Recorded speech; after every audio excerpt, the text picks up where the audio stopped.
So I had to kick the dog away, not literally. You had to kick the dog and retake the photo. But I laughed out loud for a while. It made my night because it was like great. 40 degrees. No, it was like 35 degrees and raining and dark. So I was pissed off. But yeah, that made it all better. I'm so glad. Bob Travolta kicking dogs over here. All right. All right, so we're gonna go. It's almost at a minute, so I'm just gonna once it hits 1 minute, so that'll be easy to add. So 5, 4, 3. Here comes 2, 1. Let's do it.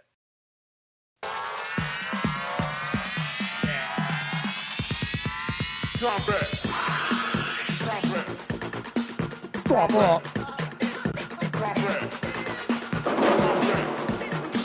Drop it. Drop it. Drop it.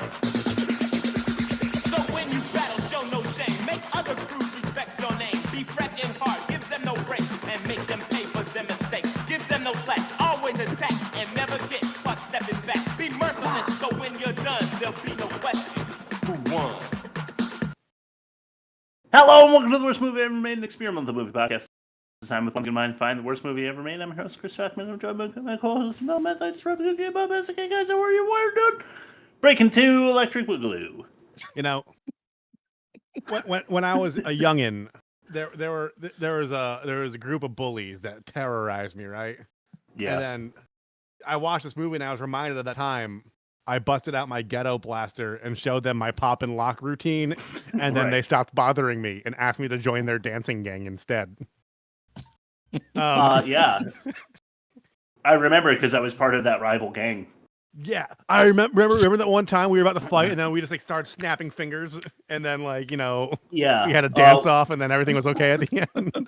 I remember it because I brought my cardboard with me, and I threw it down, and then I put my head on it, and I did like a spin, and you were like, "Oh, that's dope," and then we became bros. Sick. Yeah, and then we got those matching feather earrings. Anywho, Bob, how are you? We're doing Breakin 2 Electric Boogaloo, as Chris said. This was your choice, right? Shame on you. This was my choice, and I I hate to say it, but the video audience is gonna miss out because during that entire opening sequence, they're seeing the movie, and we were doing the dopest dance moves I've ever seen. Yeah, I was doing like this thing, dude. I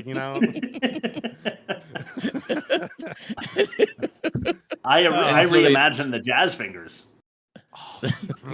They missed out. They totally missed out. So yeah, I'm ready to explain the movie. Okay. After the bumper. Hell yeah. Bob, what are you doing over there? Explain yourself. While you're at it, explain the movie.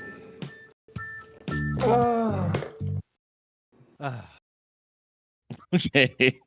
So why are we doing this? Here it is, another B one, because I love the B alliteration. Boogaloo buddies banished from building, bounce back, and bring in bank by breakdancing. Wow. All right. Eventually. Yeah. Yeah. Okay. So this actually will be a kind of a succinct description because the movie is mostly dancing and very little story. True. Yeah. All right. Kelly, Turbo, and Ozone, let that sink in, are dancers who run a community center that focuses heavily on breakdancing. However, the building needs major repairs, so the city puts it out for bid, for sale. And it's sold to a horse-toothed politician who... Sorry, that was for Chris. You got me. Who wants to make it a shopping center. Ultimately, the kids block the demolition. The local news shames the politician into backing down, and the dancers get the money for the repairs. Spoiler alert. Yeah. After the fact. It's like all the ski movies where they had to save the community center, Yeah, totally. I mean, 100%. That's exactly what it is. All right, well, thank you for explaining it. Now, why don't we see what the YouTube audience thinks with the best YouTube comment? This YouTube comment makes me wanna. So what's moaning? Oh, it makes me wanna. Oh my god, it makes me wanna. I brought in two because I had to. So this one is. I'm gonna read them as written. Released only 9 months after original, we have the Citizen Kane of breakdancing movies. Oh my god. And then That's gotta be a joke. the part 2 is so gay. The West Coast didn't do good job this time. The only one guy did a good job in this movie. The one dancing in the construction on the right side of the top of that on the end of the movie. Well, there it is. You were reading a comment not saying that this movie was, homosexual in nature, because that's not an insult. Yes. But also, like, there's people that's, like, earnestly trying to... They're like, this wasn't good because of this. Like, no, it just wasn't fucking good. No, there was nothing good about... Well, there were a couple of things that I actually thought they pulled off kind of well. Yeah. I'm not going to lie. I didn't put them in my catch-all. You want to know what they are? Yeah, go ahead. I was kind of impressed when Boogaloo shrimp is on the ceiling. Oh, yes. Yeah. Like this, where, like I like that. And then I thought they actually had a kind of creative idea when they're fighting over the doll, and then, like, say it, they don't put it in words, but, like, each other is seeing the girl that they're interested in dancing with, like Ozone sees Turbo dancing with the girl he's into. And Turbo but sees then Ozone. if you bring it back, it's not great. If you bring it back to the audience's perspective, they're both humping a mannequin while imagining, like, some chick that doesn't know they like them. Yeah. I From wanted the to audience's see perspective, it's not good. when they tear the doll in half. I wanted to see them, like, imagining Kelly. Yeah, and just, like, a long sniff up the center. I thought you were gonna say a practical effect person slit in half with guts. Yeah, exactly. Just Kelly, complete vivisection. Kelly getting the Terrifier from veg to lips, from lips to lips. All right, let's throw it to test number 1. Ain't that a bitch? Sure. Oh, where is it? There we go. You want answers? I think I'm entitled. You want answers? I want the truth! My job sucks. Well, I'm sold. That's a bitch. All right. Who goes? I think it is back to the original. Chris, back to Bob, Chris. Rob. Yeah. Oh, okay. If I was Kelly's dad, I would be mad too. Turn down Princeton to hang out with these tools? Turbo fell down some stairs. Who the hell cares? Take the job in Paris, you fucking fool. Yeah, she really should have. Yeah. That's good. That's good. That's good. I'm going to also try to describe the movie with a little alliteration and a little limerick. Here we go. Let's make a sequel 6 months from the first. Maybe it'll be better. Maybe it'll be worse. Yeah. Deliberately dissing dialogue for dance. Party people put on puffy pants. I imagine the experience will be akin to having a vasectomy reversed. Ooh, yeah. I dig. I almost went that way. All right. Oh my God, there's impending gentrification. We better breakdance in opposition to the building renovation. Our moves fucking rock. Who puts a cast over a sock? Thank God for this ragtag group's dedication. Rob 5-star? Rob 5. As a Rob 5. Yeah, did that piss you off too when they cut Turbo's plaster cast off and he's got like a fucking tube sock on underneath it? Like, that's how you get infections, dude. And it's been on for like 48 hours. Yeah. Let's go to test number 2, the most offensive. Sure, let's do it. A day without sex, a day wasted, man. The most offensive. All right, number 5. I did it. I remembered. All right. You did it. Yeah. Now you don't have to hear any song clips. Something happens and I'm mad over it. Fuck you. Number 5 is taking the toolkit of a tradesman trying to take home some tender. This guy's just trying. You know, this contractor's just trying to fucking do his job and bring home some meat and potatoes to his kids. And then we're kill the kids. I didn't like that. Yeah, I didn't like that at all. No, I thought that it made the good guys kind of villains for a little while there, where they're all like they're all cool kid clicking, like pressuring the contractors. You know, like they're just there to do their job. Leave them alone. Number 4. It's our first clip of the day. I hope you like this. This one's called "Rubbing Off." You must be Turbo and Ozone. You certainly have original names. The unique flair for fashion, which apparently is rubbing off on my daughter. Yeah, thank you. Yeah, they're rubbing off on her. Yeah, exactly. Exactly, Rob. You knew where I was going with that. Yeah. You can't have 90 minutes of dry humping without some sort of joke like that. No, you got to definitely. You know, and you can't use the mannequin for all that long. Eventually, it's going to soak it all up. You gotta go for the real thing. So yeah, it's like a Sailor Moon waifu. M'lady. Let's go to number 3. Okay, this is a simple one, guys. Flatline flash dance. Oh my! I forgot that happened until you just. I knew this one would bother Rob. Yes. When they're just fucking popping and locking in the hospital when someone's dying in front of them. Yes. No, he died. He totally died. He died. No, he literally died. Didn't it start going again though? Once their groove got on. Yeah, that's the thing. Is like, oh my god, I couldn't wait for them to just like ignore the dying man, but he does. But they don't know he's gonna wake up and like have a pulse again. Yeah. They're abandoning him. Yeah, like taking like my grandpa off life support, and they're just fucking doing like Thriller in the background.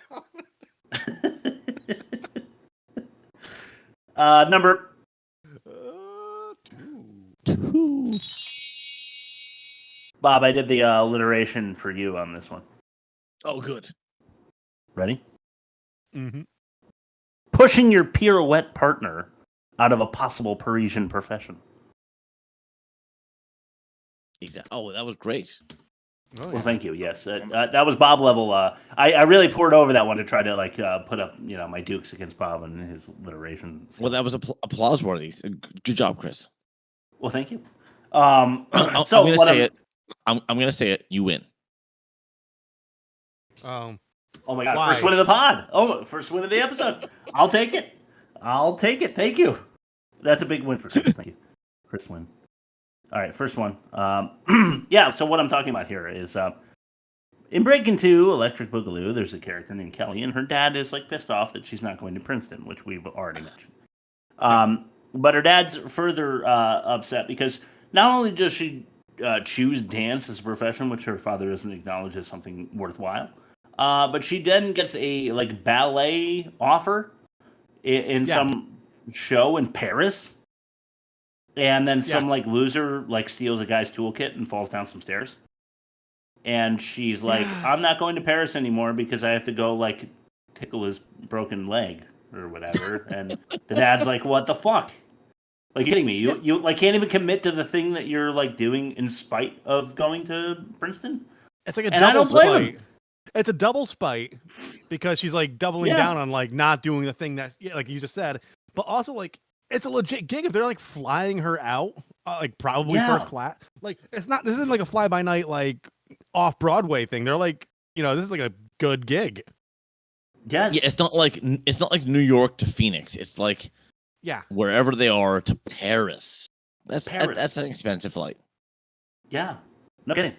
But number 1. I mean, this didn't even fit into the character of the movie, in my opinion. This was like legit offensive. Number 1 is a clip that we titled "Language." Language. Oh, fuck this clip. Hey, are you new here? You have to take linens down in the service elevator. Me no English. When are you gonna hire some help that speaks the language? Guess who? Oh, hey! That's the demerit. Real quick, Chris, while you're chewing on the olive from your, what I assume is a martini out of a swell bottle or something. He's like, yep. Or a Yeti, one of those fancy dual-lined containers. Well. Yeah. What was with the random woodpecker callback? Right. That drove me fucking insane. That might have been my least favorite part of the movie.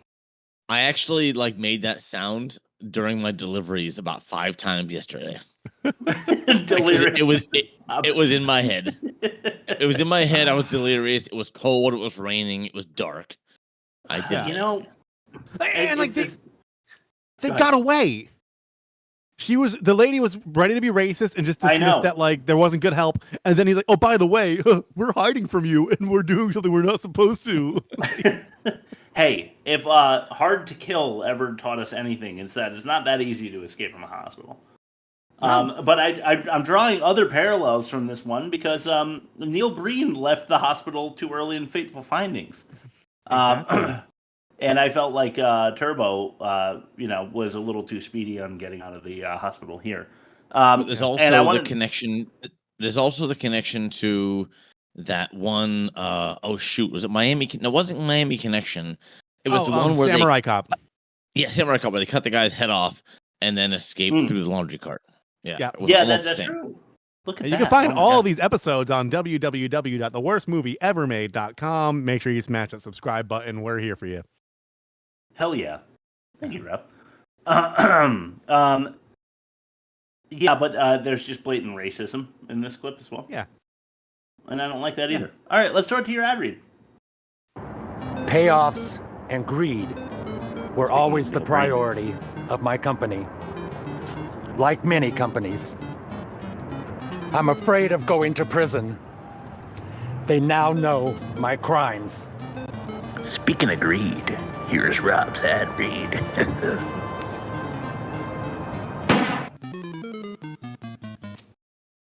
Today's episode of The Worst Movie Ever Made is brought to you by Flicky Belly, the interactive VR experience in which you try to flick your friend's belly, they try to flick your belly, and nothing else.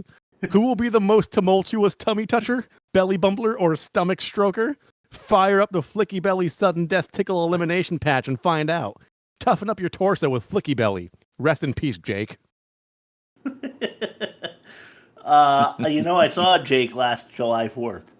Yeah? He was in my backyard. Did you for flick about his belly? 20 minutes. All right. No, I didn't. Give him a little belly flick. Yeah, he was telling me about how he's engaged. And I was like, good for you, man. That's great. Cool. Next time, give him a little tummy tap. Yeah, I will.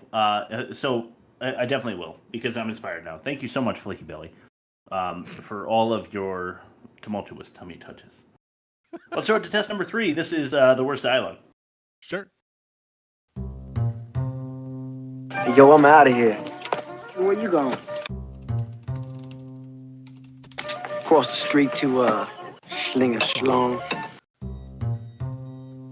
As much as I love it, it's still some of the worst dialogue. This is the worst dialogue.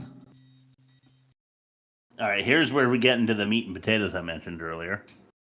Number 5. And this is Cast Outs. Little guys are coming out on top, and I think that victory deserves a lot of applause from all of us.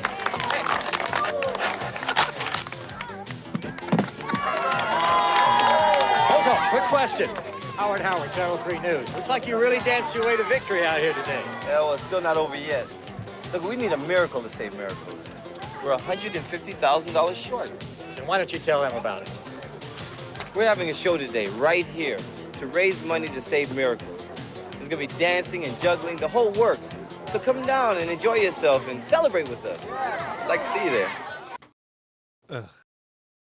Yeah, what a fucking douche. Yeah. Fuck Ozone. Yeah. He's just happy with mediocrity. Yeah. Number 4. This is Creeps. Hey, I'll show you a few tricks of the old master. There's 2 phases to this.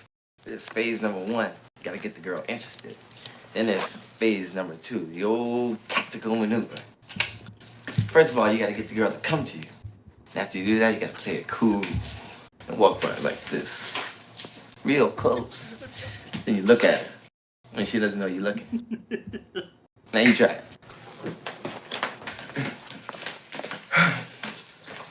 Go ahead. Go ahead. Okay. Suppose she knows I'm there. What do I do next? Tell her I love her? No, man, if you tell her that, she doesn't even know you yet. Can I kiss her? No. If you do that, you punch your lights out. Then what do I do?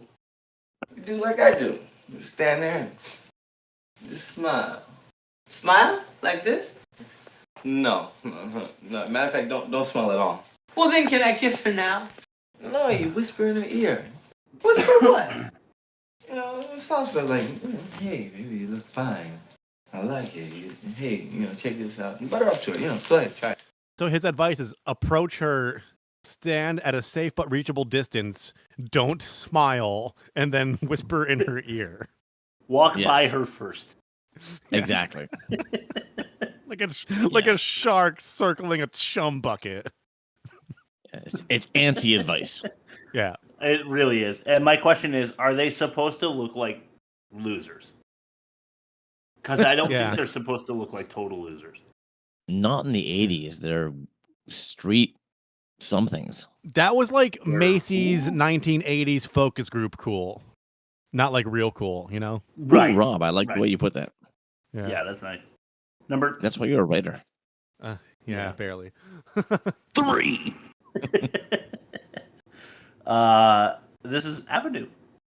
Oh, this is great. Hey, once you come this way, we're gonna take you to the place where we all stay. We're gonna take you to the place where we all go, and we call this place the miracle, where my mellow ozone and turbo T, they're a combination that can't be beat.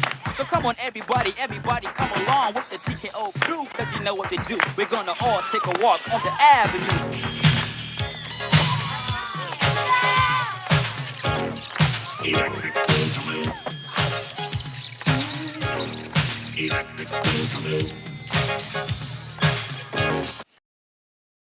They literally lost the beat. Yeah, no, they were. If you've ever seen Whiplash, they were rushing and then they were dragging, and then there wasn't a J.K. Simmons around to smack one in the face. Speaking of J.K. Simmons, I need to amend my what we're watching, so I'm going to do that real quick. Okay. Okay. But yeah, they literally lost the beat. I mean, the lyrics are as bad as can be. Like in rap in the 80s, like, no offense, there were very few rappers writing good lyrics. They were fucking They're trash. just talking on the beat about how good they are at the rap because they rap and they rap and rap and rap rhymes with rap. So you rap, bring it down. That's all. All right, you're just being mean now, guys. That was my generation. Please stop being mean. They could have improved some things. Well, yeah, it was but they were like figuring all you it had out. to do. Yeah, he's right. They were figuring it out. They were figuring it out one beat at a time. Yeah. 2 words at a time. They were figuring it out. Okay. I mean, Rob's "Ain't That a Pitch." If that was turned into an '80s rap song in 1989, he would be a millionaire. All right, number 2. All the Help. The kids really mean a lot to you, huh? It's like a second home to all of us. Man, this place is great. I love being here. Well, you're between jobs, aren't you? Yeah? You could teach. You think it'd be okay? You heard what Byron says, didn't you? We need all the help we can get. What the fuck? I'll tell you, I would love working here. Well, all right. I want to build that shopping center. Fat Albert, right? He's doing a Fat Albert? Yeah, I guess, but like the boxing coach guy? Yeah. He's like making fun of him for being Fat Albert. I that was just fucking weird. All right, see, here's the best dialogue. I mean, the worst dialogue in this movie, in my opinion. Number 1. This is Electros.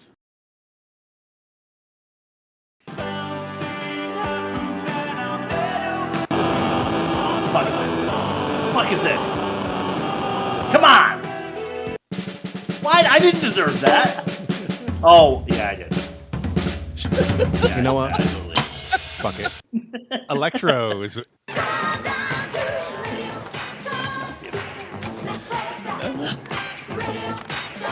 Electros rule the dance floor now, sucker. How many fucking albums were in that company? Social club? Go play with the babies. Come on, you guys. Let's turn these fools out. You bring your mama along to wipe your nose? Man, get back. Hey, man, be cool. Look, we're not gonna waste any of our moves. And we sure not gonna dance for you punks. Every time we play a clip, Chris seemingly pulls out a new toothpick that has 3 olives on it. Chris, like a bottomless you can't. If you care about our audience, you would not be saving those olive pull clips for the clips. You would be doing that now. I've been intentionally building the effect. I want them, and you guys are ruining it. And it's a bottomless pitted. Yeah. Yeah. So the Electros are taking over the dance scene, right? And they're like, "What? You brought your mama along to like feed you your bottle or whatever?" Yeah. And the other guy's like, "Yeah, well, I'm not gonna dance for you." It's like cop out.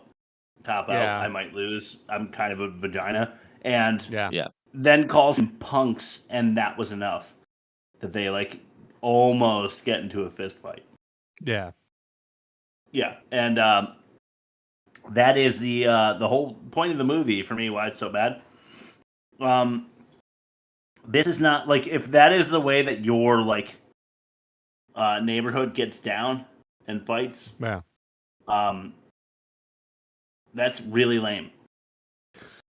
Yeah, it's like the conflict was manufactured. Like they were fine living peacefully and like coexisting, but if they were in the same place, like, oh yeah, we don't like each other. We should make people know that. It's like all right. This goes back to the original film, which don't need to bring up because it's not in anything else in the rest of the episode. Yeah. But that was the beef. That was the beef from the original movie. Was the dance battle between those people. So it's like Crips and that's it. It's like Crips and Bloods, but with like ozone and boost nitrogen or whatever the fuck his name is. So it was like dance it was dance offs. Kind of like rap battles, kind of like what do they call snaps when it's like your mama. It's like you the got same kind of thing. You got served. You got served. Yeah. Yeah. Yeah, you got served. Same thing except with combat. Except with breakdancing.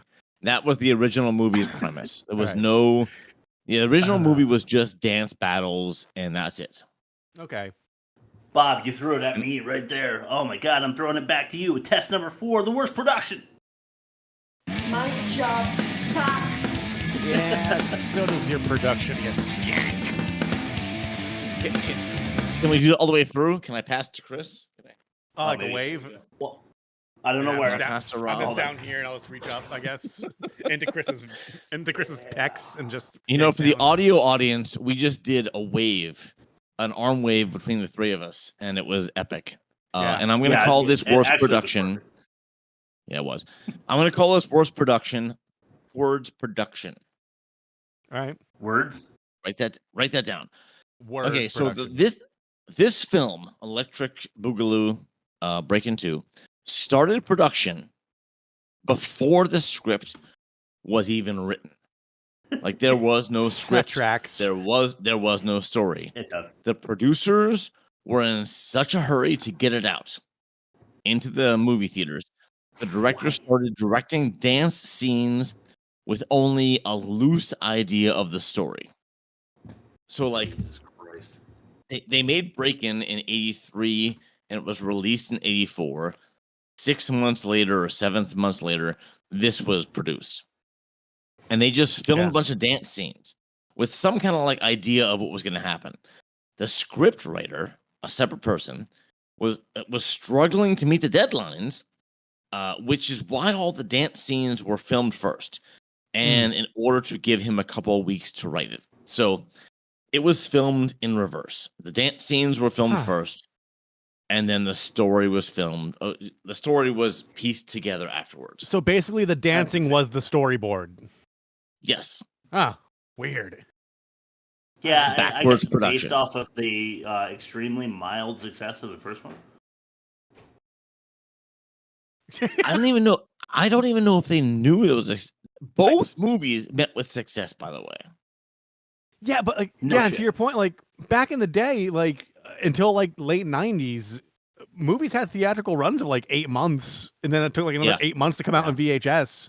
Like if you miss it in theaters, like you missed out. Like you actually missed. So it was too soon in the first film cycle to even know if like they should have greenlit it. That's the funny part. Yeah, right. Well, the last month that we're in theaters, people might finally have gotten the word. They might show up. Let's make another one. The studio that put this movie out was called Canon, and I know it said MGM at the beginning because MGM released it, but Canon was the studio that produced it. And Canon we've done a couple Canon movies. That was a Cyborg. They went bankrupt, didn't they? Yeah, I think so. This is the last one they did before they went completely out of touch. And that's funny. MGM picked up the distribution rights, and they made it available to all the theaters. Huh. See, I didn't think it was Canon. I didn't think it was Canon because it was. I think TriStar was associated too. What was that Pirates movie we did with Cutthroat Island at www.worstmovieevermade.com with the Predator as the female lead, Gina Davis, right? But that wasn't that wasn't canon. That's what I'm saying. I thought that wasn't it the one where they like took the ice pirates like extra gadgets and shit. Are we talking about the collapse of two different studios? Chris, you've been on this podcast too long. You're Canon collapsed because Masters of the Universe failed, and then they spray painted Masters of the Universe props to do Cyborg with Jean-Claude Van Damme. I think that's canon. Yeah. I think you're right, but I'm not 100% sure. Yeah. The viewing audience can confirm. I think I've had. I want to say Canon. I think Canon did Cobra. I think. We've done a couple Canon movies, but I forget what they were. Yeah. Well, if you guys want to correct us, you can go to www.theworstmovieevermade.com. We have all the facts, just not in the right order. Or that can be a holiday. That can be a holiday deep dive by Bob because I have time over holiday to record something to straighten out all these problems. Okay. Fuck yeah! Make that official. The worst movie ever made canon. Yes, canon. Yeah, like the thing that we just talked about. Yeah, that's cool. That's number 5. The worst acting. He killed himself. He killed himself. I can't believe you can keep saying the words, but your acting's not getting any better. This is the worst acting. How about number 1, Daddy? Kelly's back. Hey, Kelly! Kelly! Turbo, Kelly! awesome. Hey, Turbo, it's good to see you. Good to see you. Woo! Look at that rhyme. Hi. Yeah, I've really missed you. That's a sharp car. Oh, looks like showbiz been treating you good. Yeah, no, actually, I'm pretty burnt out. Man, I've been hustling for pennies. Doesn't it seem like dancing is just the same old tune? Yeah, I know, all those auditions and cattle calls. We'll call you next week. Hey, look who's here. It's Kelly. Hey. Special K. Hey, Special K, look what Ozone taught us. Hey. That nickname's All right, Kelly's back. All right. Hey, that's Fred.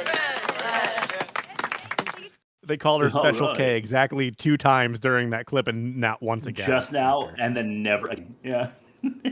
But that was her nickname in the first movie. I hate to throw it back again. Oh, God. All right, so maybe I'm going to have to watch that then. Is this called Breakin? No. We're not watching it. No, I'm just going to watch it for myself for like personal reasons. Okay. Go ahead. Yeah.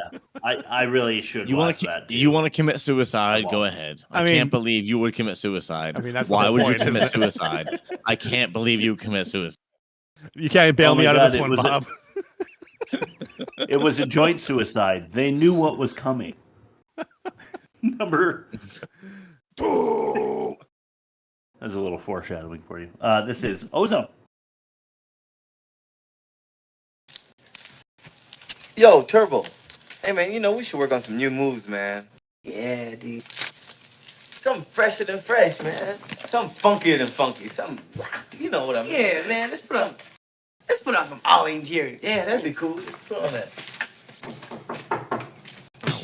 Hi, Ozone. Ozone, I'd like to talk to you. What do you want to talk about?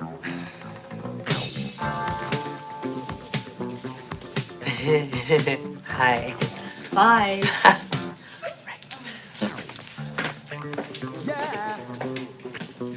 Are you going with that Kelly now? Oh, girl, what difference does that make? It makes a difference to me. Well, it shouldn't. Look at that thing between us, baby. It was over a long time ago. Well, I still love you, Ozone. Look, Rhonda, I'm sorry. Forget it. I don't need your sympathy, Ozone. What do you want? Do you know what I want? I want you to stay away from that girl!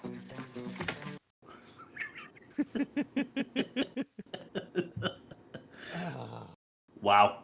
Also, she was really ugly. Oh, I yeah. didn't get it. No, I don't understand it. No. She too skinny. She looked like Kevin Bacon. She did. Probably tastes like Kevin Bacon too. like oh, you got Kevin me. Bacon looks like that girl, but like somebody put a leaf blower to his face. Or like he was a Looney Tune and he smoked one of the cigars that blew up in his face. You know, with the hair blown. Yeah, right. And then he's like, oh, there's no whip left. I got nothing. You guys are killing it. All right, let's start to number 3, right?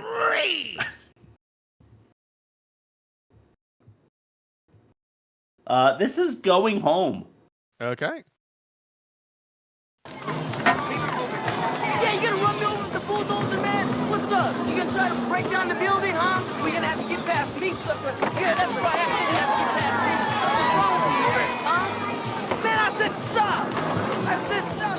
Why do you stop? The kid. I don't care about the kids. I want that space knocked down Yeah, now. come on, move me. No way. What do you mean, no way? What do you mean? to do a job, not to kill kids. Who you working for? We're going home. He's stabbing New Orleans as we're not can't see off camera. Yeah, move me. I'm standing right here, man. Let's go. Let's get out of here.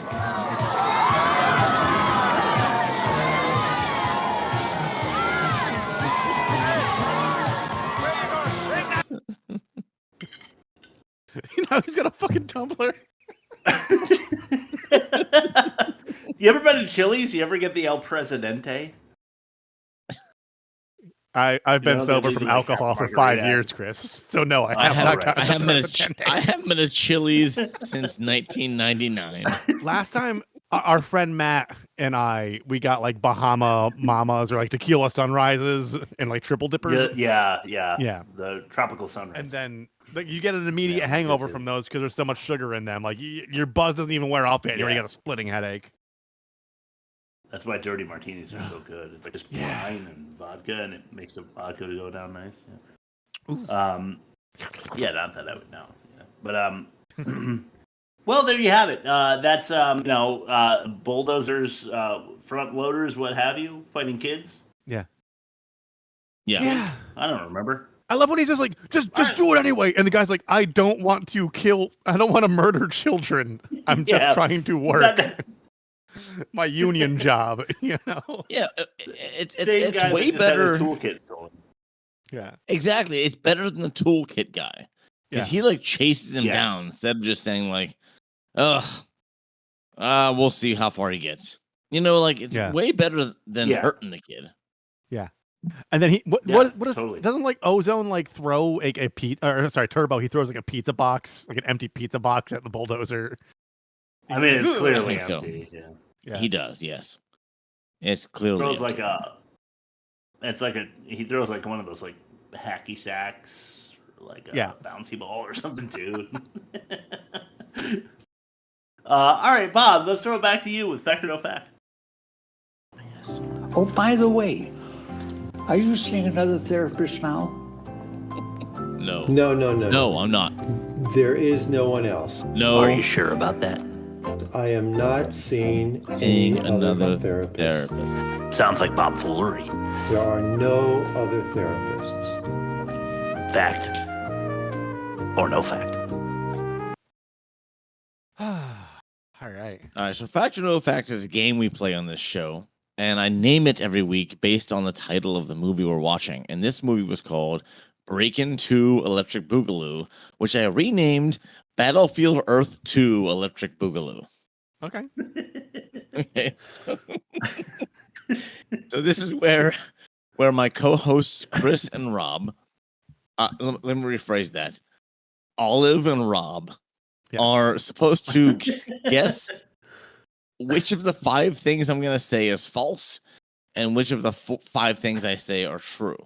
One of them is false. Here we go. First one. Mm-hmm. Roger Ebert gave this movie 3 out of 4 stars. Second one. This filmed 5 times its $3 million budget. Third one. The rotating room was purchased from the studio that made 2001 A Space Odyssey. Fourth one. The Spanish-speaking girls' lines were all dubbed by another actress. And the fifth one. Ozone and Kelly change outfits between leaving for the hospital and arriving at the hospital. Which one's wrong? It's also Technicolor and like you don't pay attention to. They have such loud outfits. It's hard to like. They do, yeah. Yeah. This is a good one. This is a good one. All right. Kudos if you win it. All right, so very basically, so it made $15 million off a $3 million budget, and you said earlier that it was a success, but you didn't say what order of magnitude that success was, so that's possible. Ebert gave it 3 out of 4 stars. I mean, this seems like something he'd give a 0.5 to, but he has surprised me. He gave Major Payne with Damon Wayans a 3 out of 4, and he was just like, it's a stupid movie, but he commits to the bit so much you have to admire that he knew the assignment and went for it. So I could see him like liking this for like different reasons. Is Major Payne coming back on the polls? Is that what you're saying? Maybe. I mean, Okay. it's kind of it's one of those. It's like in the 50% territory. Though it's like kind of universally loved on a cult level. So it's not. That's tough. I may or may not.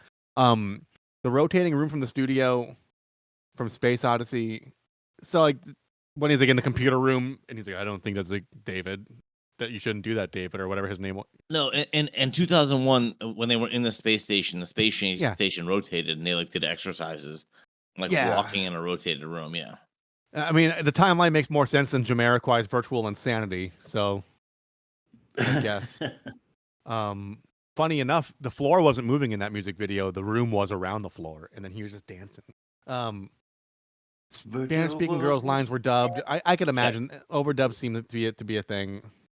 Ozone and Kelly change outfits between leaving. I'm gonna say.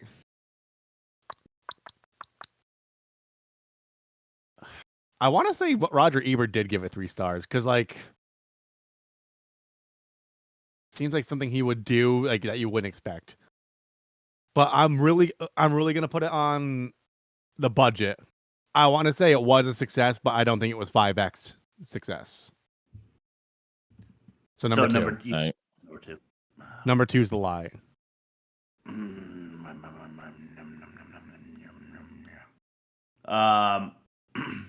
My runner-up was 3, if that helps you, Chris. The Space Odyssey. Yeah, I know. I'm thinking that one too because we talk about Ebert, and so I'm between Ebert and the rotating Space Odyssey borrow because we talk about Ebert enough that Bob might be like, yeah, I'll just bring Roger in here for some foolery, but I don't know, the rotating Space Odyssey thing. Like, I haven't seen that movie, so it's tough for me. But I think Bob assumes that most movie buffs have. Yes, I do actually. I'm a little disappointed hearing that, but go ahead, jerk. It insists upon itself. Damn. Shots fired. Sorry, it's Stanley Kubrick. I've seen everything he's done, I think, and they're all amazing. They're all amazing. I'll watch 2001. What's wrong with you? I know, like it's not on the streaming services that I have. But, that's okay. That's probably true. Go ahead.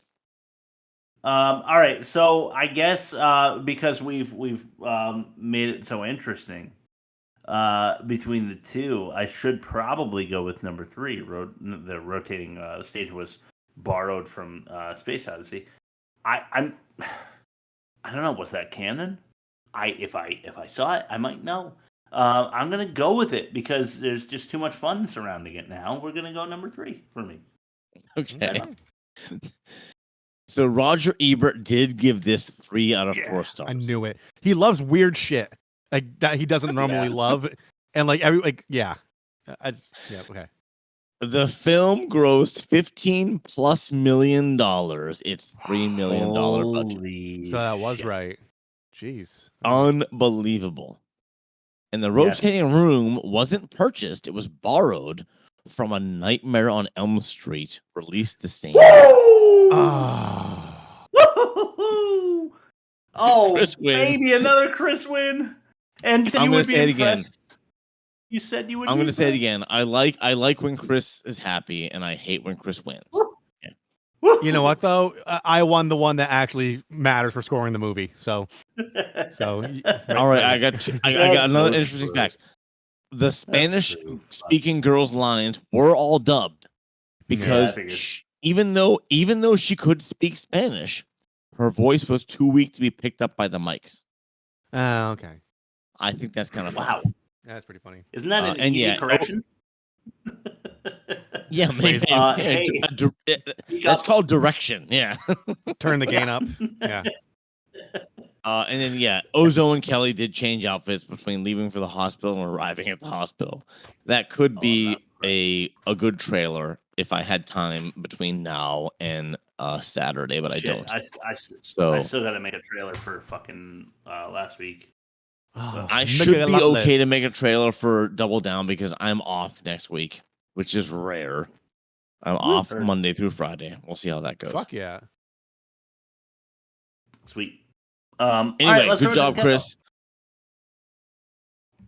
I can't believe you committed suicide. I cannot believe you committed suicide. Are you catching all of this? How could you have done this?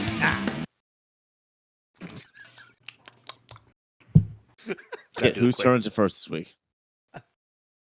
None of this matters. Just rock, paper, scissors. I'll go first. I'm also I like when I take Chris's ideas. There you go. I like it. Fuck. So I thought the dancing through the street sequence, well, really all the dancing sequences, mainly like walking over cars, cops dancing. Where's the music coming from? And I know it doesn't matter, but and that's kind of the whole movie. I know that's kind of the whole movie, but it bothered me least because I know that was the whole purpose of the movie.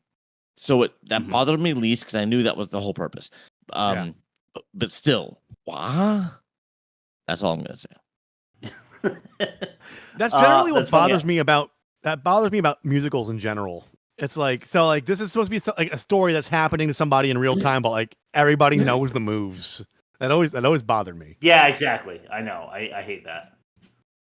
It's like you know the outcome. If you know the moves, you know the outcome. You know the rising action. You know the conclusion because you know the moves. Yeah. Yeah. So you have to suspend your disbelief so that you can just go along with the dance scene, which is I don't know, the like optimized version of high school. Like these high school scenarios have happened so many times that this high school is just really, really good at knowing what's going on, so they can guess like what the rest of the classmates are thinking, and they can make a dance number or something. Yeah, I don't know. That's funny because my number 5 is The dancing on the ceiling scene and all other dancing scenes, in my opinion, but the dancing on the ceiling scene in particular are way too long. How long would this movie be without them?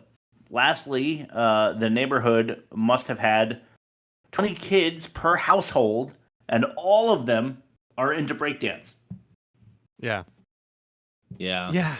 It's a weird niche to like be that is. populated. Yeah. I grew up in a suburban neighborhood in Pittsburgh, and one kid in the entire neighborhood was a breakdancer, and he had like trophies in his garage. But that's a very low percentage. You know what I mean? Yeah. It's extremely low. Yeah. Yeah. Well, I think this is your number 4 then, Bob. Yeah. My number 4 is actually a contrasted statement to yours. I thought the spinning room was well done. Like it's been done before. I know you did. I know. I thought it was cool. I thought it was well done. It was been done before, but still done well. Though here's a little fact. Since it was borrowed from Nightmare on Elm Street, they actually nailed up a Freddy's glove on one of the walls as a prop. That's cool. During the scene. I thought it was supposed to be a Michael Jackson nod, though. Oh, okay. I was gonna say if you rewatch it, you'll see it, but I don't think you'll rewatch it. But yeah, they did as an homage. I don't. That's a nice little nod. It came out the same year. I thought that was pretty cool. And honestly, I thought the guy did a really good job. Like I saw almost no flaws, and it was inspired by a Fred Astaire movie, from the 50s, 40s, where he did the same thing. I think it was like a dancing on a ceiling kind of thing. Yeah. Yeah. Right. That's before he went home and like, mercilessly beat his wife for not doing the dishes. Right. Yeah. Jesus Christ. I mean, that's like, they give me a little lip and then, just it's a different time, It was a different time. What do you mean you spilled on the slipcover on the couch? Yeah, exactly. Push the twin beds together. Yeah. Oh my god. Okay. We would do it if we could. My number 4. How much money are they blowing on decoration? Dude. Go ahead. Go ahead. Oh damn it! That's part of one of mine, but I'm still gonna say it. Go ahead. I know they're like buying all these paint supplies, all these like lines to set up all these like snowflakes they cut out and like decorating in red and like 3,000 at Home Depot easily. Shit. Yeah. Yeah, no joke. Out of their $200,000 they have to get, they've gotten $7,000 so far. They spent half of that on decorating for no reason. Also, Ozone just like refuses to take the money. On a couple of instances, it's like. What? And they say it, but like, what a fucking idiot! They were going for the whole principle. Really I don't need no handouts. Like, yeah, you do. You you literally do. Yeah. But he's asking the entire movie for handouts from everyone else. And then he finally finds a benefactor that's willing to like sign a check. He's like, I don't need your dirty money. I won't take a lump sum. I'll only take it in $100 a pop from everyone. I'm hoping will donate. Just take the money where you can get it so that you can continue doing what you're doing. But yeah. Go ahead, Bob. Yeah. I'm gonna say there was such an obvious stunt double falling down the stairs. Was it Turbo? Was that Turbo? Yeah. When he was running when he was running. Yeah. It was like it started as Turbo, a skinny black boy falling down the stairs. And then they showed a stunt double that was like a middle-aged, like beefy guy, and then they showed him at the bottom again as Turbo. It was so obvious. I saw it right away. It was like, did you ever see "I'm Gonna Get You, Sucker"? The first Wayans Brothers movie. They did a fake. They did an obvious blaxploitation stunt double scene that was very akin to this. Let's just say that. There's a really funny video I saw, like an Instagram reel, and it was like one of the Bad Boys movies, one of the stunt drivers, and someone freeze framed it, and it's like this little old dude driving, and then like Will Smith like did a stitch with it, and he's like, "Yeah, I didn't think you were gonna see that." That's funny. That is funny. You know what else I think is funny? My number 3. I'm just gonna read it as is. Okay. It was Ice-T. Like I saw him in the beginning, and I was like, "Is that Ice-T?" And then they literally introduced him as Ice-T. But also, Turbo's body double falling down the stairs was hilarious. Speaking of turbos, yeah. Speaking of turbos, there were clearly 2 turbos in the front loader standoff. I sent you guys photo evidence of this. But Turbo is dancing on the front loaders. Yeah. And then he's also coming in a hospital gown with casts and shit. Yeah. It's very clearly him both times, so he exists in 2 realities in Breakin'. So it's just like a continuity error, you think? Yeah, it was Turbo. Well, that's the thing, and Bob confirmed it. They didn't know what they were doing, so they filmed the dancing scenes before they had the script. And then they wrote in the hospital shit after. No. So they just assumed that you would think that Turbo was somebody else, but there he is. So maybe it was Breakin' 1 Turbo, and Hospital Turbo was Breakin' 2 Turbo. There's probably 2 different collectible action figures, so they exist on different planes. All right, go ahead, Bob, with your number 2. You just said okay, number 2. Okay, that makes sense. I was saying you just said number 3, and I feel like I did 3. Yeah, you did. I must have started. You went okay, first. Yeah. Oh right. Okay. You wanted to steal mine, which you did. This is a quote. This is a quote from the movie. "I can't let you do that," which referred to attending an Ivy League school for free and simultaneously bailing out all of your friends. Yeah. What? Right. What do you mean I can't let you do that? That was even back when like it was actually, it may have been true you'd make more money in your lifetime if you went to college. So like that's a real thing. Yeah. Right. I can't let you do that. That was like 1,000 people that went to Princeton that year. Yeah. Yeah. Exactly. Yeah. Oh my God, that made me crazy. Yeah, Bob. We basically got there already, but like that was so like finely put that you really like tightened up the bow on that one, and I appreciate it. If you have a chance to go to Princeton to further your prospects for a career, go. If you have the chance to go to Princeton, get a degree, and bail out your friends. And bail out your friends who need $200,000. Definitely do that. Yeah, that's the whole thing. It's like you're afraid of that your pride will take a hit when you're going on to be like a Juilliard style graduate. I learned this in my 20s, dude. Like, you don't have to be like a capitalistic asshole, but like take every opportunity that's fucking given to you, dude. Because it's insulting to people, like, even if you're coming from a place of privilege, it's insulting to people who would have killed for that opportunity, and you're just turning it down, and no one else is getting it in your place. Just fucking take it, and then bring people up with you. I came from a giant family on my mom's side, and my brother like refused all help from our uncles and aunts and everything. Crazy. Like my mom had 9 siblings, and I agreed with him back then, and now I'm thinking, what a schmuck. Dude, he should have taken every free ride you could have taken. If my parents called me right now and said, we're buying you a house, I'd be like, where do I fucking sign? Yeah. I want a lawn. Absolutely. Yeah. If my neighbor was like, hey, do you want this drone? I can't sell it on eBay. I'd be like, fuck yeah, give it to me. That's an asset I didn't have 2 hours ago. So, like whatever you can get, wherever you can get it. You can start a delivery service. You could peep on some titties. Yeah.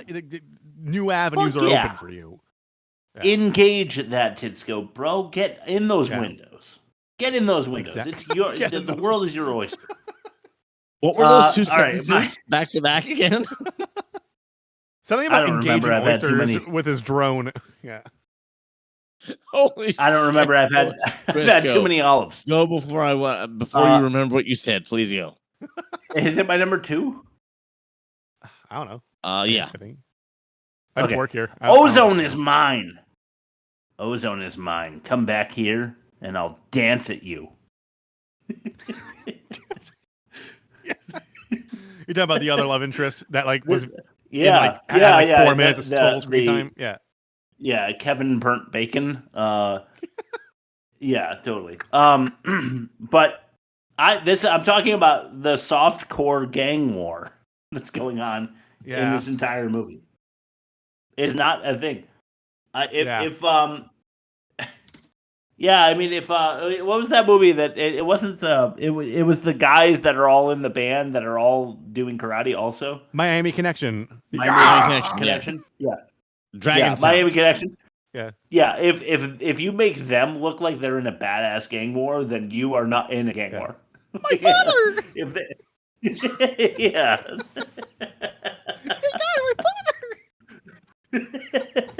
www.theworstmovieevermade.com for a Miami Connection episode. Oh my god, that one was so good. All right, go ahead, Bob. I think of that song all the time. Friends for eternity. Yeah, that one. Yeah. Good shit.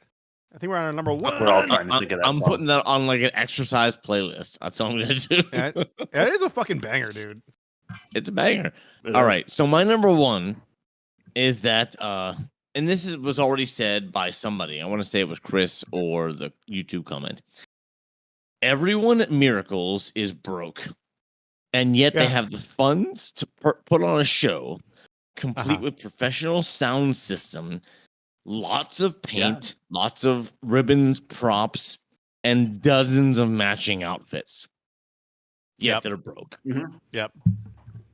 Like, how? I don't get it. That was a major goof in the movie, in my opinion. But then again, this movie was entirely a goof. So what difference? I don't want to be that guy, but I'd venture to guess some catalytic converters may have been redistributed through the economy or ecosystem here. I'm guessing it was that Kevin Bacon bitch. Yeah. She looks like she could hotwire. Yeah.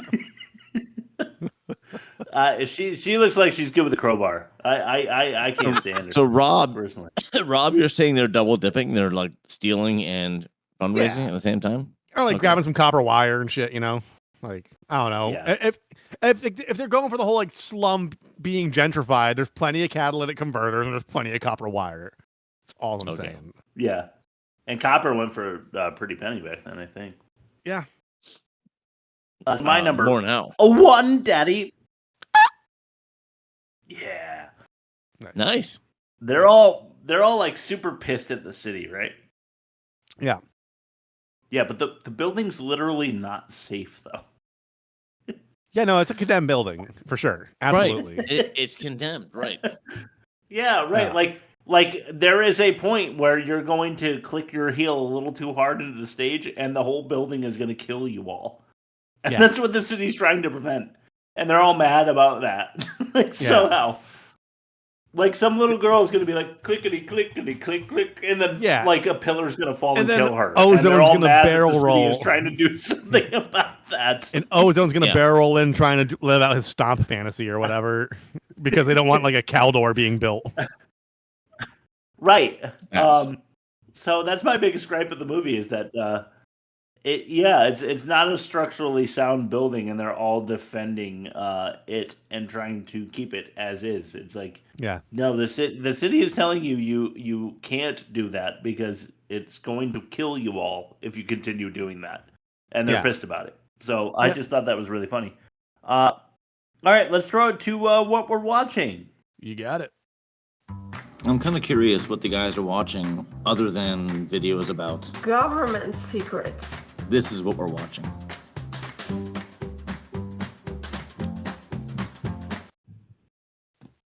All right. Me? Yeah, let's just go around the horn. Chris first. All right, so it's Christmas time, right? So I've watched 3 of them. I watched Christmas Vacation with Chevy Chase, and let me tell you this. I like it. Yeah, 50% of it is funny. Yeah. The other 50% is aggravatingly stupid. They went a little too slapstick. Like the meltdowns are good. Yeah. But I could have done without the squirrel in the tree. The squirrel is funny when his father sees it on his back and is like, squirrel! And then they all like run, but it's on Chevy Chase's back, but Chevy Chase doesn't know. Like, that's a good game. But, yeah, the initial... And I was saying to Aaron that, like, we all say, like, a squirrel is too innocent to be that afraid of it, but, like, if there was a squirrel in your house, you might actually react that way. I don't know.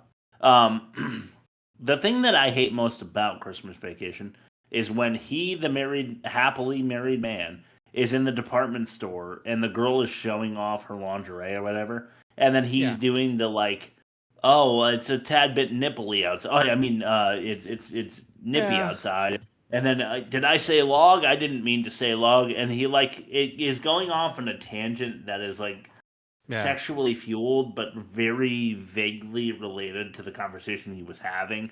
And it's not, it's just like stream of conscious, like Chevy Chase is improvising and not doing it well, but like, you know, people find that funny for some reason. Really bothers me because he does it again, like when he's really mad, he like cuts the top off of the Yule post pillar on his railing, the Yule post, and he's like, oh no, I just need to find a coffin for somebody, and then like they're like, what? And he was like, no, just like another railing, and it's like, where did that come? Like, it's just bad improv. It's not funny at all, and it drives me fucking crazy. And half like the whole the part breath where of fresh ass is like. Yeah, exactly. Wild Wild West breath of fresh ass. But the part where Randy Quaid is at the top of the hill and he does the like sled down all the way to Walmart, like 3 miles away, right?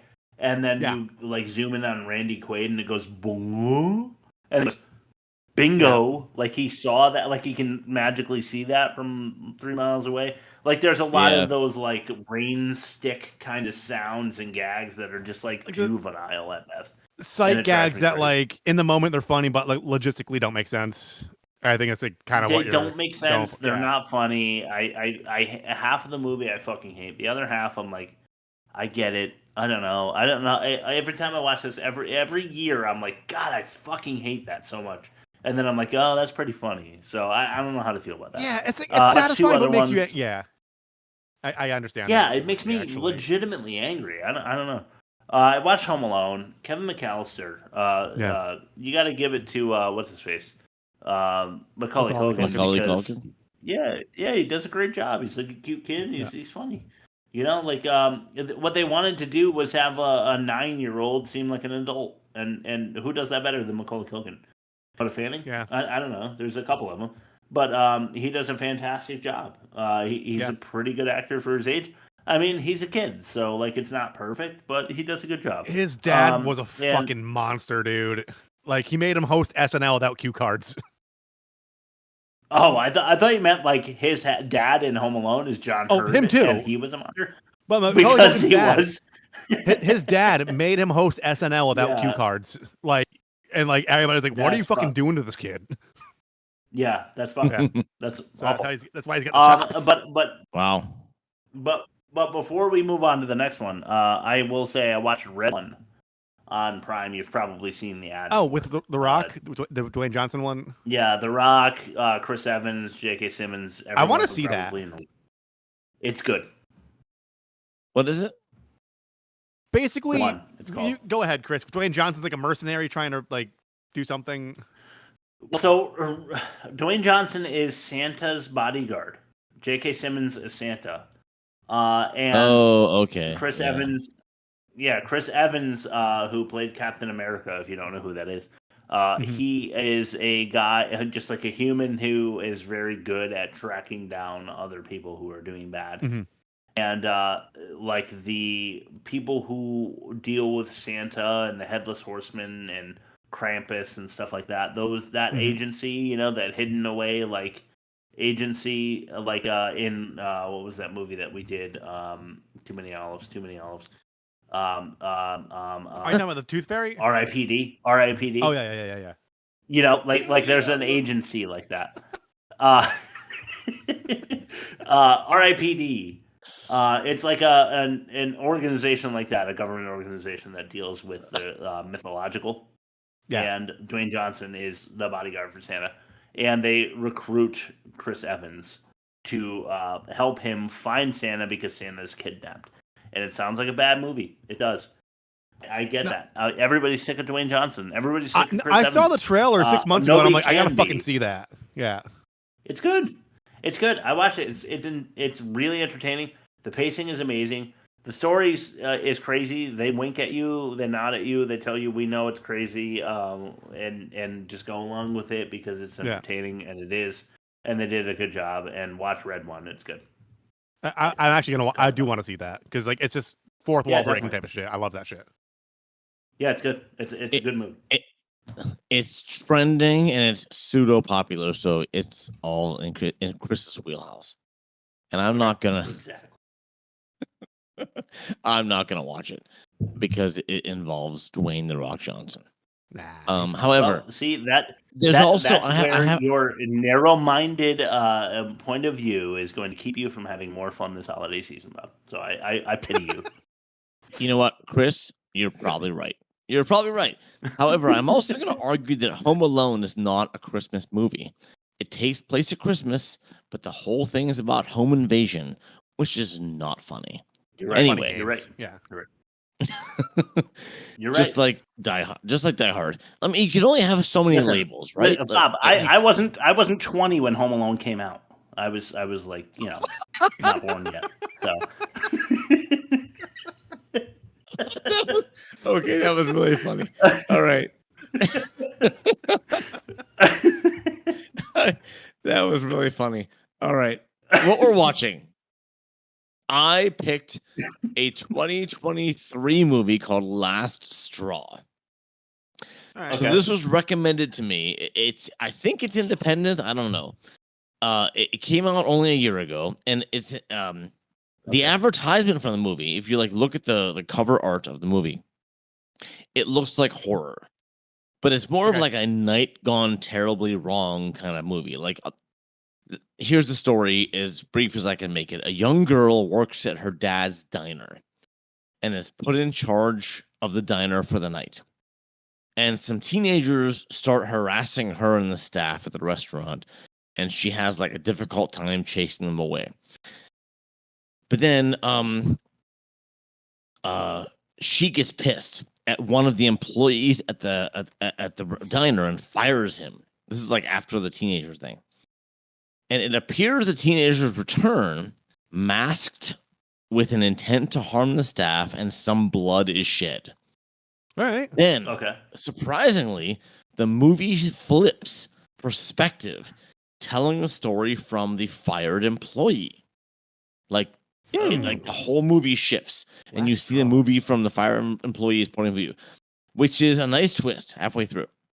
And then it turns out that the this is spoiler alert, the masked crew was actually the fired employee and his crew who stole the masks from the teens after slaughtering them.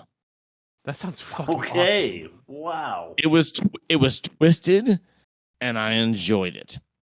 I'm gonna pirate that tonight and watch it. Spoiler alert.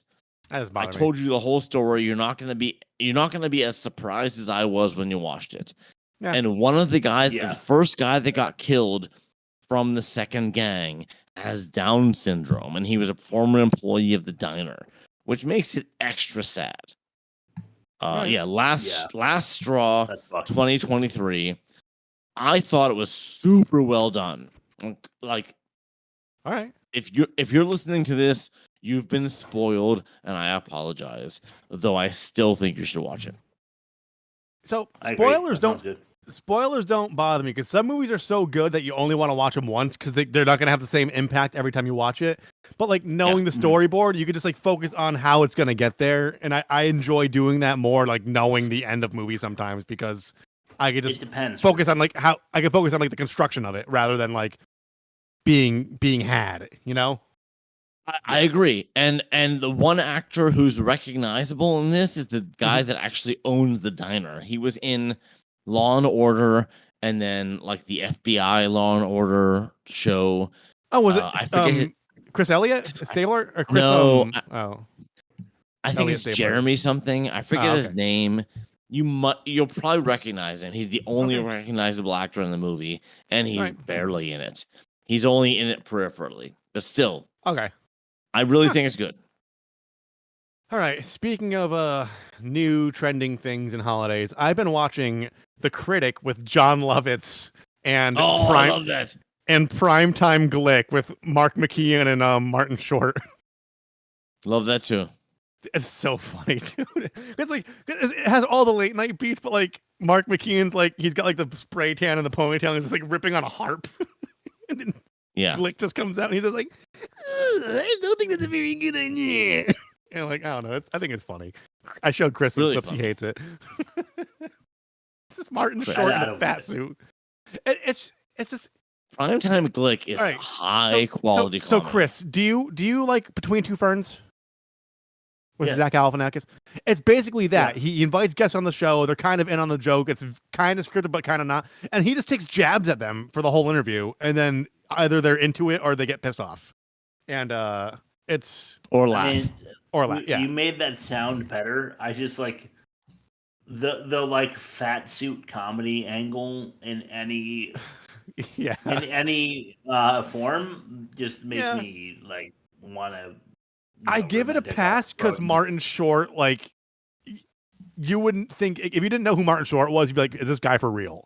It's just he's so animated, and it makes it worth it. But that's what in the character. Yeah, The Critic and Primetime Glick. Have you seen the Santa Claus 3? No. Okay. Well, don't. Or 2. You know why? I saw the first 2. You know why? Because 3's got Martin Short in it, and 2 sucks, but 3's even worse because Martin Short is in it. Speaking of Martin Short, though, I heard Only Murders in the Building's really good with him and Steve Martin, and I want to check that out soon. I've only heard positive. Yeah. I've only heard positive reviews of that. Yeah. Yeah, from who? Like Two Neighbors Down. Adults, that, Chris. Makes adults. lasagna for people. Like back in the day, I used to work for an entertainment news site, and every review I read about it was just like, "This is awesome," and then they're like, "Okay, guys, you're all fired," and I was like, "Okay, I'm gonna eat cup ramen now. Bye." They were like, "Oh, we heard you like Martin Short," and then they're like, "You're fired." All right. You know what, Chris? We'll continue this conversation next week. Yeah. All right. Martin Short. Martin Short is a gift to humanity, to mankind. Mankind. Really? Chris, I can't get the camera out fast enough because I got some soundboard shit to do. I really want to get those olive pictures, but I'm done. It's the whole idea. I don't want olive pictures. All right, what's next? We're doing bad credit names. I still want olive pictures. Yeah. Bad credit. Yeah. He's got a jar of olives this big. Lucinda Dickey. Harry Caesar. Lucinda Dickey. Adolfo Shabadoo Quinones. Michael Boogaloo Shrimp Chambers. Derek Cooley Bob Jackson. Bruno Poppin' Taco Falcon. And Hispanic man played by Fred Asparagus. That was a good run. Fred Asparagus. Hispanic man played by Fred Asparagus. All right.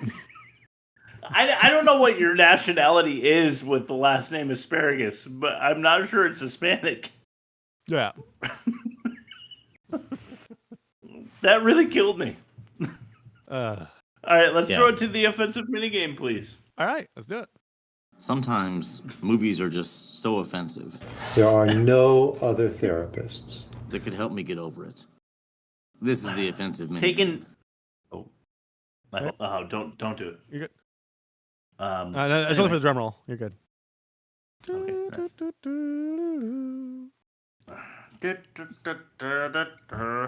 Taking tools or swastika stump. Swastika stump. Yeah, swastika stump. Flatline flash dance or rude Roman Yes. recollection.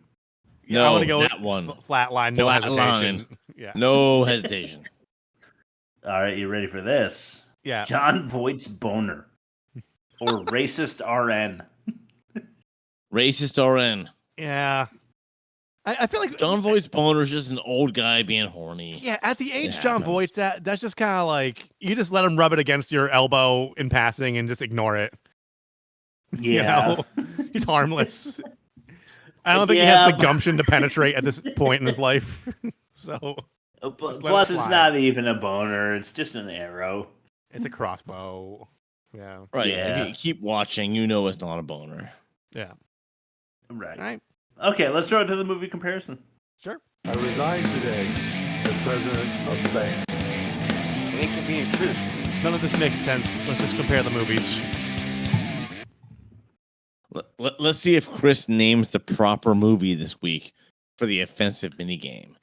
It was Breakin' 2. Breakin' 2. Not Megalopolis. I see. He's. I can't refute that statement. That's straight facts, Bob Smith, right there. Too many olives in. Well, I'm the only one that's drinking heavily every week, and I'm like, trying to host the flow. You know, flow works. You gotta open up the flow by shoving 3 dozen olives down your fucking gullet. Well, I think it enhances. It enhances the show. Megalopolis or Breakin' 2. Yeah. Electric Boogaloo. Don't worry, I wasn't going to do the Birdemic where I didn't say Shock and Terror. I said Electric Boogaloo. You happy, Bob? All right. Yeah. Oh yes. I'm all right. thrilled. Pitch. Check this shit out. I believe Rob won. Yeah, 5. He did.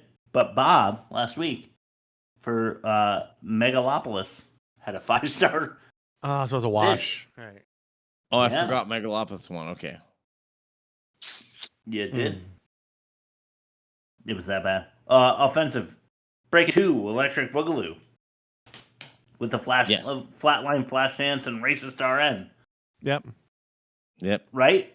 Yeah. Yep. We agree? Right. Correct. Okay, cool. Agreed. Yep. Dialogue. What was worse? Breakin' 2 dialogue. So here's my thing. Like, it was corny, but it was intentionally over the top, silly. And it kind of made me laugh a little bit. But it was still bad. Like, I'm going to give it credit for what it was trying to do, but it was still bad dialogue. It didn't move the movie forward. Yeah. It didn't develop the characters. It did nothing the dialogue's supposed to do. But Megalopolis was supposed to be a magnum opus, 40-year in the making passion project, and it came off like an edgy 14-year-old who got a hold of his older sister's Philosophy 101 book. Shit, Chris, can you break the tie? Yeah, sorry. I think I just broke my tooth on like something hard on one of these olives. What the fuck was that? All right. I don't know. Seriously. Because Breaking 2 is like, it's meant to be campy. Megalopolis was not, but like it felt more campy. Yeah. I don't know. Yeah. Sorry. So I was just in my own premiere, Breaking Tooth. Oh no. Electric too many Boogaloo. Boogaloo. Yeah. You know what? I'm gonna go with Megalopolis because I don't think that like putting Shakespeare in 1/3 of your movie makes it a dialogue titan. It makes it feel lazy and stupid to me. And Breakin' 2, I don't know.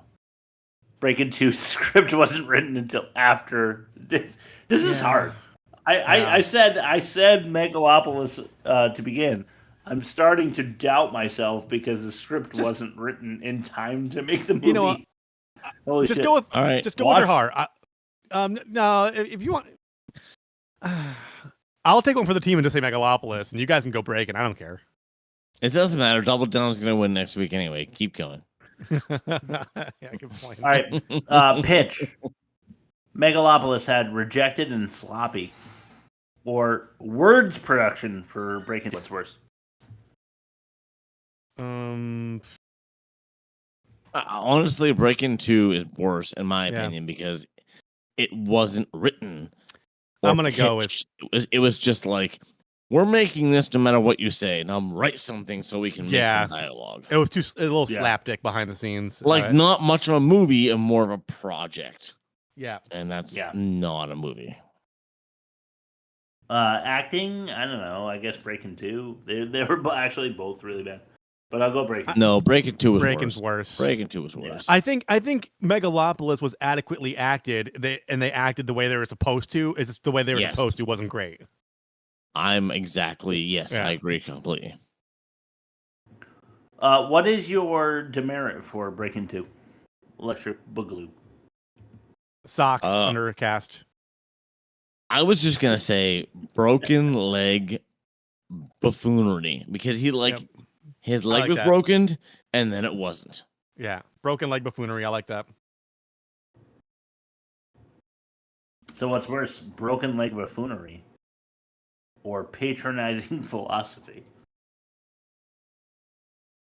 Oh fuck, I don't know. The philosophy. How close are we on the tie here? Not. Okay, I'll say philosophy. Okay. Rob, what's your official? Breakin'. Breakin' 2, Electric Boogaloo, worst of the season. No surprise there. Megalopolis was bad, but nobody cared, and I don't care to keep it rolling. You know, nobody saw it. Nobody. It's going to be a whisper in the wind. It's going to be a fart in a hurricane. Yeah, cinnamon on the breeze. Nobody knows it ever existed. Next week, we are doing. All right, let's pull Double the curtain down. Let's pull the curtain back a little bit. You're gonna notice an absence of a poll. Go ahead. And we said we've been mentioning Neil Breen and Double Down throughout the episode. We're doing a banked episode. So we decided, I've been torturing Bob and Chris with Double Down and how they need to watch it, and I've been just putting every Neil Breen movie on the Google Drive. So we are going to do it. Why is Bob fingering me? No, I'm fingering Chris for having another olive. So we are. These episodes are going to come out regular, but we're speaking to you from the past, and I'm already in Central Time, so I'm speaking to you from that past, but minus 1 hour. So true. Are we plugging and doing the last word? Yeah. Yeah. All right. Next week. All right. So you will hear us do Double Down. Yes. And then we'll go back to our regular poll shenanigans. You can find us at www.theworstmovieevermade.com. We're on all the streamers. We're on YouTube. We have video on Spotify now. But we have video on YouTube. Comes out a few days later once we get the copyright shit cleared. For those who don't like using those other streaming services, we have an Instagram. We have a TikTok until January 19th when it gets effectively banned again in the U.S. and we're not allowed to have a TikTok anymore. I think that's what's happening, right? Yeah. And we do trailers. We have polls. You vote on the movies. You can email us, www.theworstmovieevermade.com. Stuff that in your stocking and give it to your grandma or something. I'm losing steam. Bob, what's your last word? Yeah.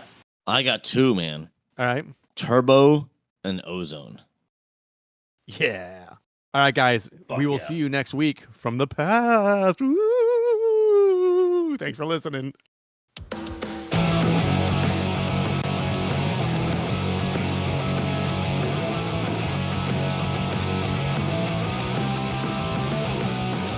I feel like if I licked your face, Chris, it would taste like salt in olive brine. 100%. No doubt. No doubt. I am so briny right now. I taste like Squidward.